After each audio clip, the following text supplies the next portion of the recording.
anak-anak. Bagaimana kabar kalian hari ini? Semoga tetap sehat selalu ya. Dan tetap semangat ya belajarnya. Nah, hari ini kita belajar PPKN. Judulnya menyebutkan pengamalan sila keempat dan kelima Pancasila di rumah. Kita langsung lihat penjelasannya ya. Ayo ingat kembali bunyi sila keempat dan sila kelima Pancasila. Masih ingat kan nak? Isi sila keempat apa ya kira-kira? Ya, betul sekali.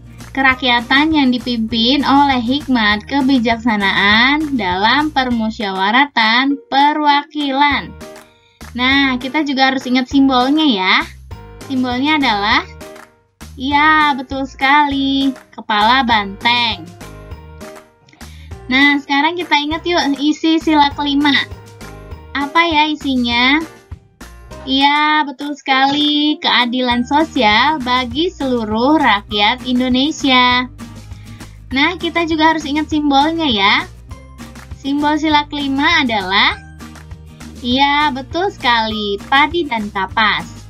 Nah, kalau kita sudah ingat bunyi sila keempat dan sila kelima beserta simbolnya, sekarang kita lihat yuk, pengamalan sila keempat dan sila kelima itu apa saja ya di rumah.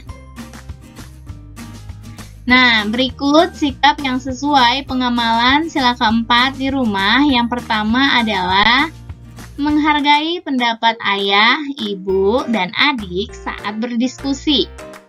Yang kedua, bermusyawarah untuk mengambil keputusan. Dan yang ketiga, pembagian tugas kerja bakti dalam keluarga.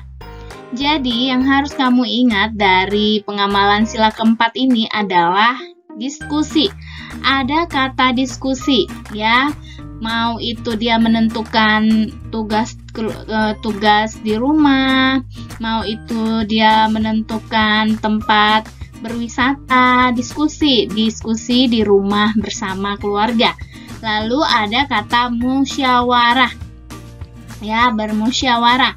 Dia bisa juga seperti ini, bermusyawarah menentukan tempat liburan ya di keluarga, bermusyawarah menentukan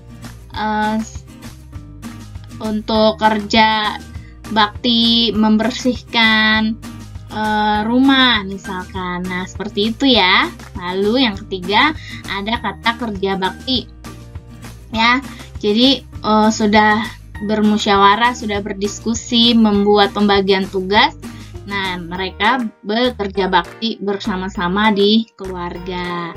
Ya, itu ya anak-anak untuk sikap yang sesuai dengan pengamalan sila keempat di rumah. Nanti ada di sekolah, ada di tempat bermain ya.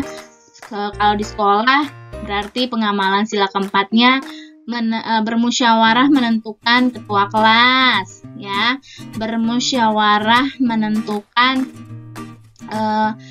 ketua kelompok dalam diskusi kelompok. Nah, lalu berdiskusi kelompok menentukan topik pelajaran ya kan. Nah, itu kalau di sekolah. Lalu bisa juga di tempat bermain ya, bisa juga dilakukan di tempat bermain, yaitu apa? Berdiskusi menentukan permainan apa yang akan dimainkan. Nah, itu ya untuk di tempat bermain ya. Jadi ada kata diskusi, ada kata bermusyawarah, dan ya kerja bakti. Nah, sekarang kita lihat yuk sikap yang sesuai pengamalan sila kelima di rumah. Apa saja ya? Yang pertama, hemat dalam menggunakan uang. Yang kedua, adil dalam membagi waktu belajar dan bermain. Yang ketiga, adil dalam membagi makanan kepada adik dan kakak. Nah, yang harus kamu ingat dari pengamalan sila kelima ini yaitu ada kata adil, ya. Ada kata adil. Dia harus adil membagi waktu antara bermain, belajar, ya. Adil juga dalam membagi makanan, misalkan mau dia membaginya kepada adiknya atau kakaknya.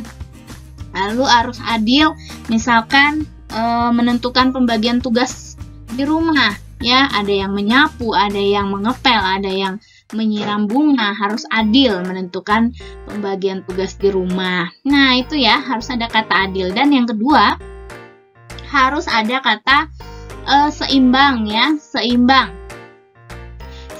antara hak dan kewajiban ya.